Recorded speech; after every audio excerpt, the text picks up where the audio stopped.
Hey guys, Jack's your free auto mechanic. Today we're going to do something a little different than a car or an automobile. Got this log splitter here. It's a 22-ton log splitter made by Huskee. It's got a 6 3/4 horse Briggs & Stratton engine on it, and it's been sitting for about 2 years. So we drug this thing out, and you can see the tires are off the rim already. So we're going to have to take care of that. The engine hasn't been started. It's completely dry on gas, so hopefully they ran it dry before they put it up. If they didn't, then we may have to take the carburetor off, clean the jets out, and go all through that. And if we do, then we do. One of the first things I like to do before I start working on any kind of engine is check the oil.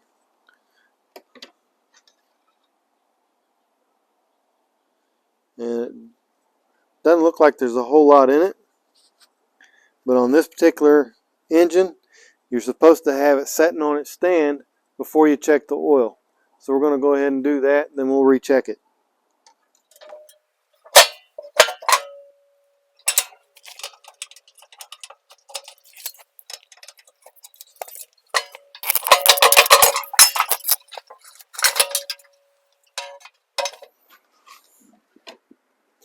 Now that it's setting level, the oil has the ability to level out itself instead of leaning to the front, so we can get a more accurate reading.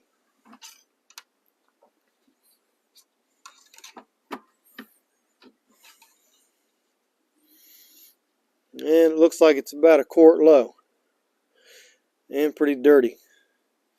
So I think we'll just go ahead and change the oil on this thing while we're at it. But I do want to see if the engine will turn over. Oh yeah. So we've got good bones to start with. So we need to get the tires back on the rim. We need to get the oil changed. Get some fuel in this. See if it's going to spark and run for us. And probably make sure it's got some hydraulic fluid in it too would help. So I guess the weathermen are talking like it's going to rain. So I'm going to go ahead and shove this thing inside so that we can work on it and stay dry at the same time.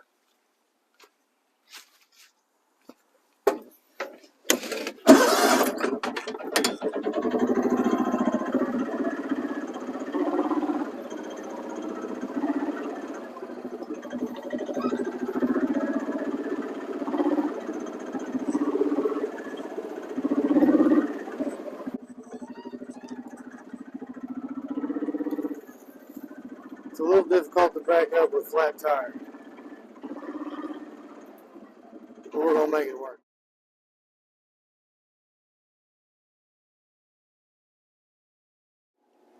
So now that I got it inside on some concrete, you can see I've put it up on jack stands so I can access the wheels a little easier.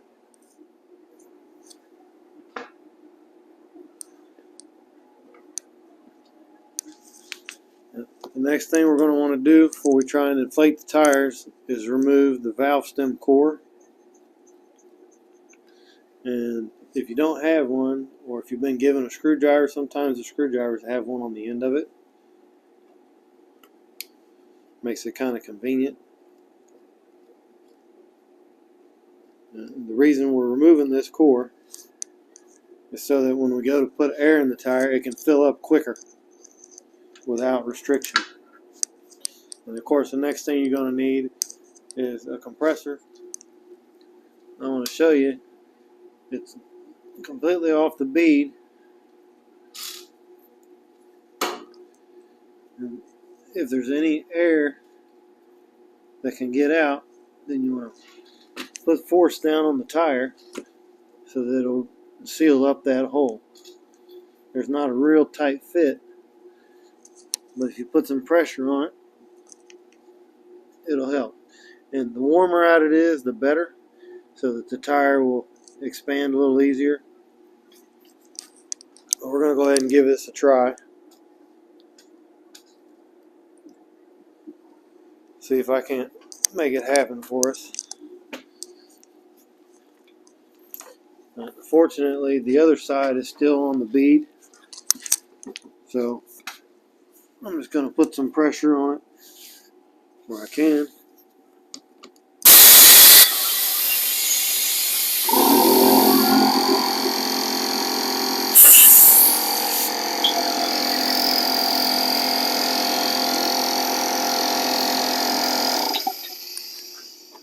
I guess I could have turned that off before I did that. You can see it popped back up on the bead for us, just the way we wanted it. So next step is going to be to put the valve core back in and then pump it up to the right specification. Now, something else that you could have done and may have been worth doing was putting some bead sealer around it. That's up to you. I can see it's already starting to pull back off the rim a little bit.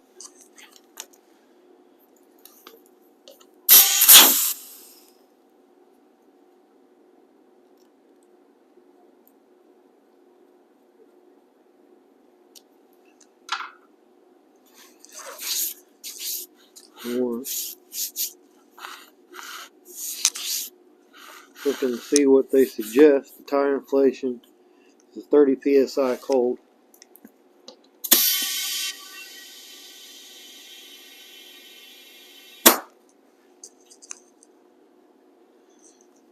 You'll need a gauge.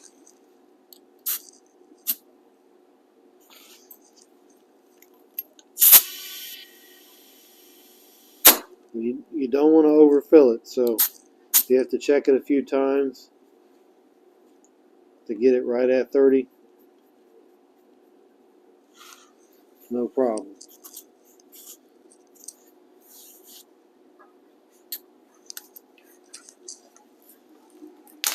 Now we'll just try to do the same thing on the other side. Walk over to the other side here. You can see this one's off the rim quite a bit more and a little deformed. But fortunately, it's still intact on one side. Looks like I'm missing a cap. I need to order one of those. So you can see a huge gap. I almost put my hand in there. Well, this one's not going to be quite as easy as the other one, but we'll do what we can.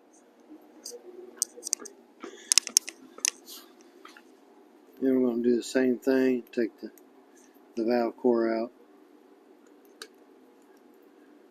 Just that one little simple step of removing the valve core makes all the difference in the world trying to air it up when it's off the bead.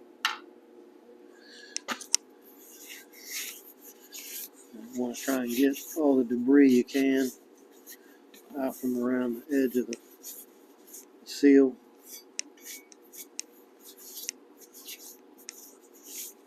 That way it has a better chance of sealing up.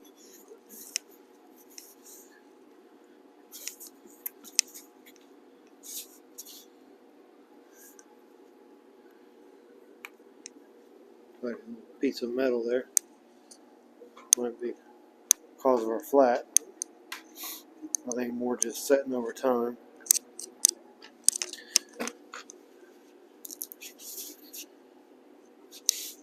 Now, I have seen people in the past take and put a strap around the tire, a ratchet strap, and tighten it down, and it puts pressure on the tire. Whatever works for you is what you need to do. I think I'll be able to just push with both my knees enough to seal it up. We're going to try it.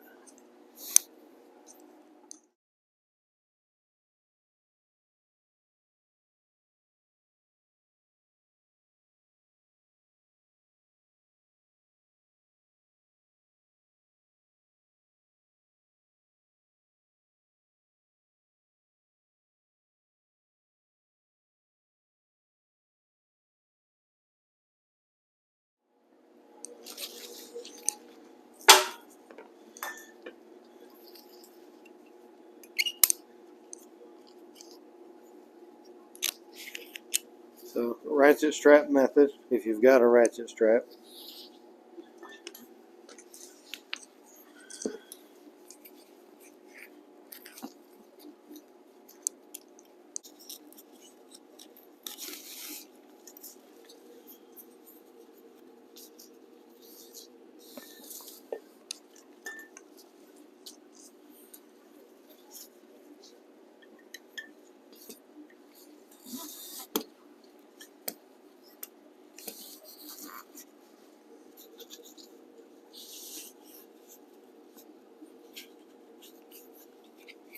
try and get that in the center of the tread pattern if you can.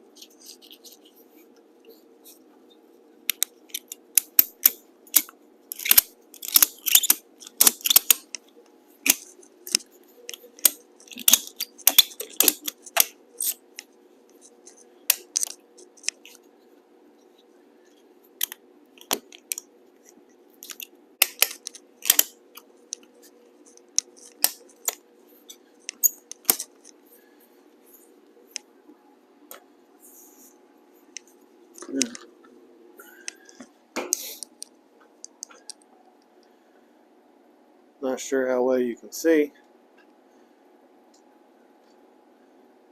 but it's pulled it in pretty good all the way around, except where the tire's been pretty deformed. But I think a little shot of air will take care of it.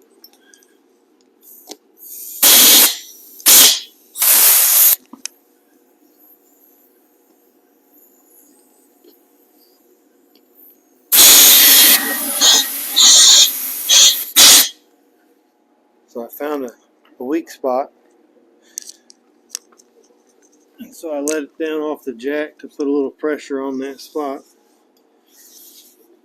in the hopes that it'll assist me in sealing it up a little bit.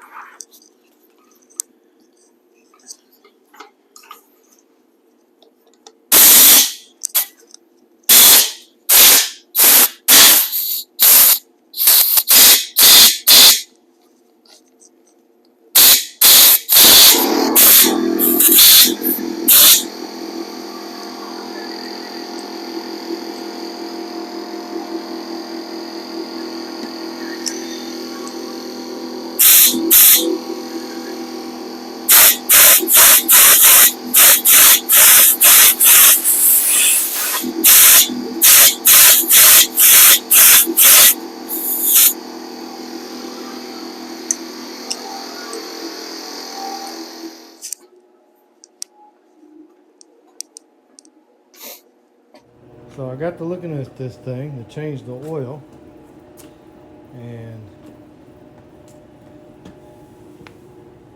right here is the drain plug.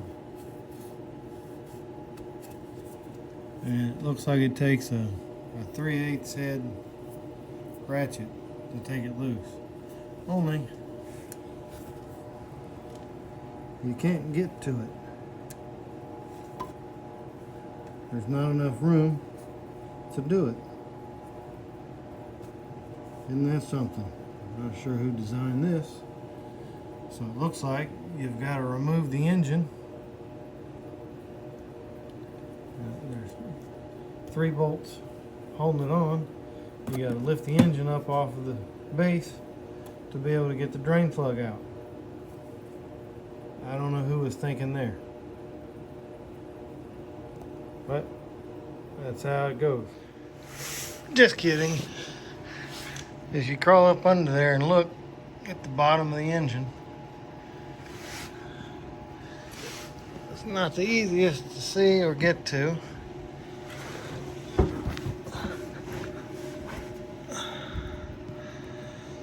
But here's the hydraulic pump, and just up above it, if we can get the cobwebs out of the way.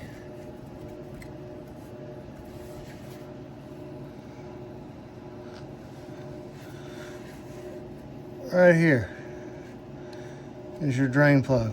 Still takes the 3/8. And we might be able to get to it with extension past this brace. But that's our drain plug.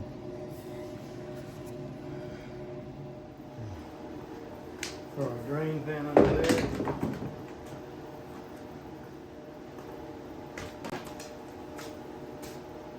Nice long extension. So you can reach up in there.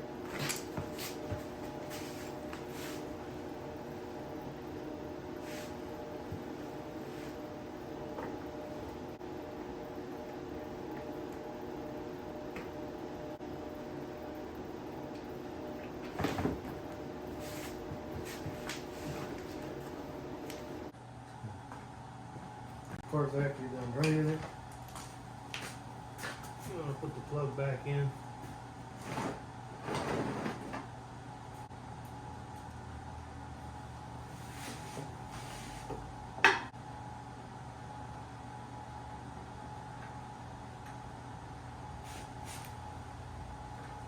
pipe thread plug, so you just want to snug it a little bit.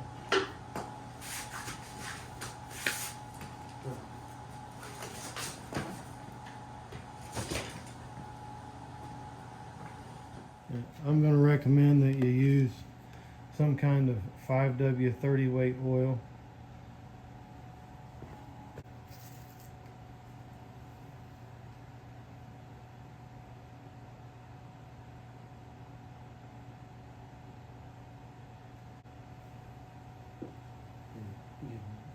You do not want to overfill it.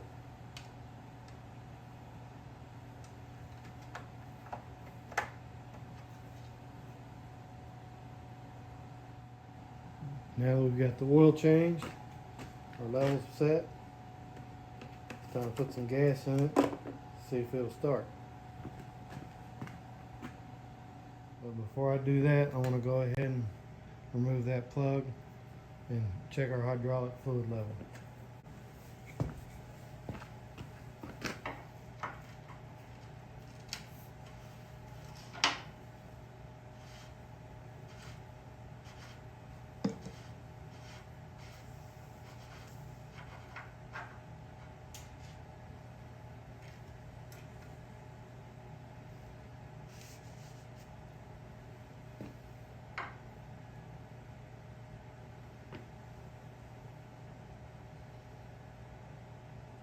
Anywhere from here to here is considered okay. And we're right at the very bottom of the okay. So we could leave it alone for testing purposes, but we're going to want to get some more in there.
So I had removed it to get a little better grip on it, easier to work on.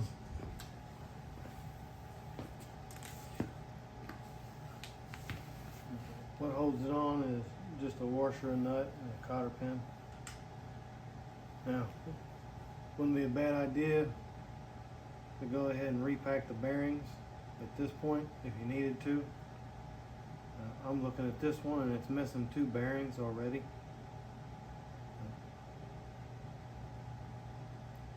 So I'm just going to have to buy new bearings because these are shot. So we'll do that in a later video. But since I'm just using it around the farm, it'll get me by for the tree that I need to split, that I've already got dropped and laying out in the yard. And this is the only tool I use.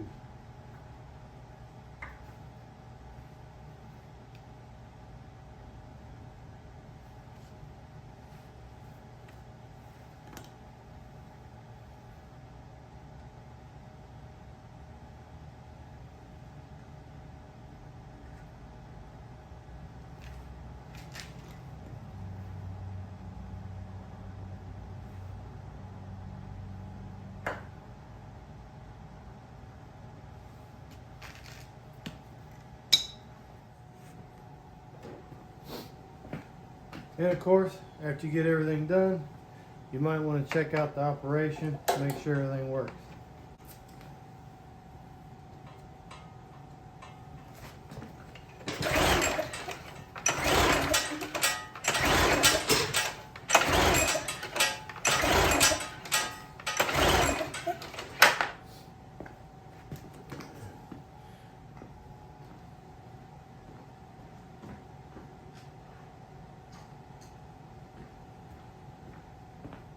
Now I'm sure if I just kept yanking on it, it would probably start.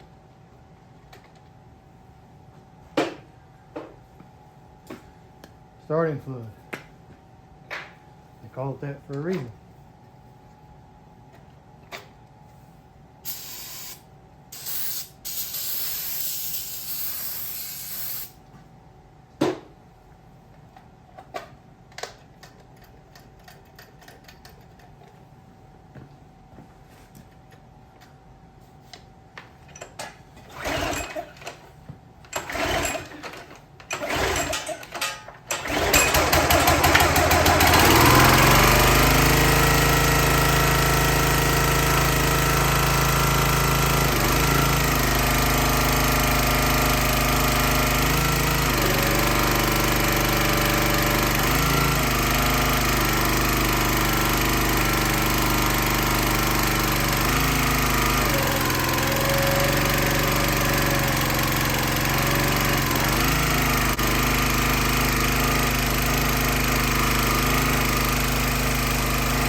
So there you have it.